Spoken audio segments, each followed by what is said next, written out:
1990년 4월 24일 미국 플로리다주 케이프 캐나버럴에서 우주왕복선 디스커버리가 발사되었습니다. 그 화물칸에는 인류 역사상 가장 야심찬 과학 장비 중 하나인 허블 스페이스 텔레스코프가 실려 있었습니다. 허블은 지구 대기권 위 약 570km 상공에서 지구 주위를 도는 궤도에 배치되었고 곧바로 우주의 모습을 전례 없는 해상도로 담아내기 시작했습니다. 허블이 보내온 이미지는 전 세계 사람들을 사로잡았습니다. 마치 흐릿한 안경을 벗고 처음으로 맨눈으로 하늘을 바라보는 듯한 선명함이었습니다. 허블 덕분에 우리는 태양계 외곽의 행성들, 머나먼 은하단, 초신성 폭발의 잔해, 그리고 별이 태어나는 성운 속 깊은 곳을 직접 볼 수 있었습니다. 그러나 허블의 성공 뒤에는 기술적 한계가 함께 존재했습니다.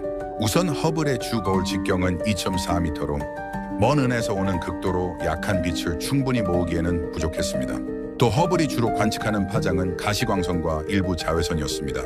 문제는 우리가 정말 보고 싶은 빅뱅 직후의 우주, 즉 130억 년 전의 초기 은하들은 우주 팽창으로 인해 빛이 적외선 영역으로 밀려나 있었다는 점입니다. 이는 레드시프트라고 불리는 현상으로 물체가 멀어질수록 그 빛의 파장이 길어져 붉게 변하는 것입니다.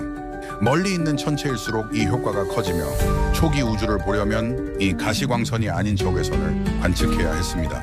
하지만 지구 대기와 태양빛, 심지어 망원경 자체에서 나오는 열까지도 적외선 관측에는 큰 방해가 되었습니다. 그래서 과학자들은 허블 이후의 차세대 우주 망원경은 반드시 적외선 관측에 최적화되어야 한다는 결론에 도달했습니다.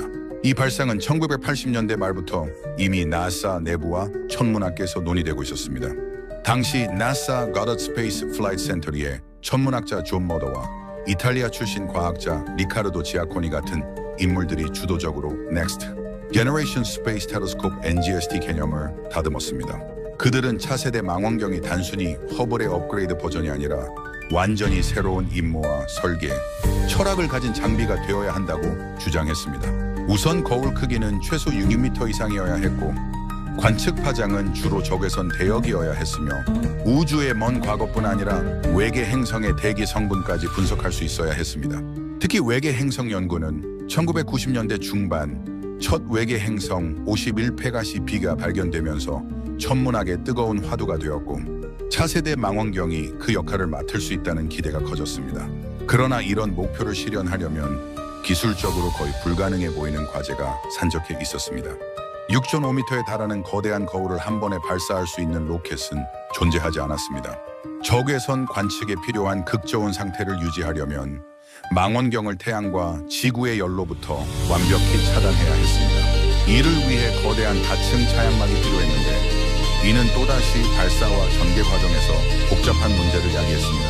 게다가 허블은 고장이 나면 우주 왕복선을 통해 우주 비행사들이 수리할 수 있었지만 차세대 망원경은 훨씬 먼 곳에 배치되기 때문에 발사 후 문제가 생기면 수리가 불가능했습니다. 즉, 한 번에 완벽하게 작동해야만 했습니다.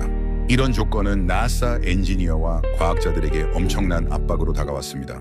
1996년 나사는 차세대 우주 망원경 계획을 공식 발표했고 국제 협력의 필요성에 따라 유로피언 스페이스 에이전시 ESA와 캐네디언 스페이스 에이전시 CSA가 합류했습니다. 2002년 이 프로젝트는 나사의 전국장 제임스 E. 웹의 이름을 따 제임스 웹 스페이스 텔레스코프 JWST로 명명되었습니다. 제임스 웹은 1960년대 나사를 이끌며 아폴로 달 착륙 프로그램을 성공적으로 추진한 인물로 과학 연구와 탐사를 동시에 중시한 지도자였습니다. 그러나 프로젝트는 초기부터 예산 초과와 일정 지연에 시달렸습니다. 2000년대 초반만 해도 발사 목표는 2007년이었으나 새로운 기술을 개발하고 검증하는 데 시간이 예상보다 훨씬 더 걸렸습니다.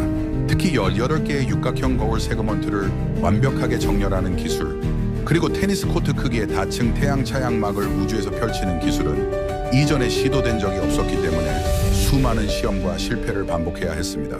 예산은 초기 계획의 수배로 불어났고 정치권과 대중의 비판이 거세졌습니다. 우리가 이 망원경을 꼭 만들어야 하는가라는 회의적인 목소리도 커졌습니다. 그러나 과학자들은 한 목소리로 말했습니다. 이 망원경이 없다면 우리는 우주의 기원과 외계 생명 탐사에서 수십 년을 잃게 될 것입니다. 결국 수많은 난관을 뚫고 JWST는 2021년 12월 25일 아리안 5 로켓에 실려 남미 프랑스령 기아나의 구이아나 스페이스 센터에서 발사되었습니다.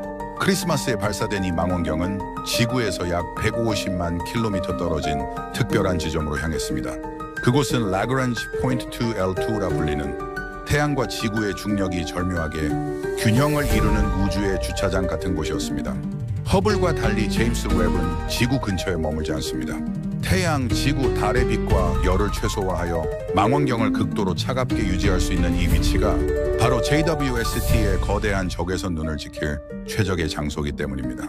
그리고 이 지점에 도착하기까지, 그리고 도착 후 펼쳐질 전개 과정은 인류가 이전에 한 번도 시도해 본 적 없는 정밀한 우주공학의 결정판이었습니다. 그렇다면 과연 이 L2라는 지점은 어떤 곳이며 어떻게 제임스 웹의 임무 성공을 가능하게 하는 것일까요?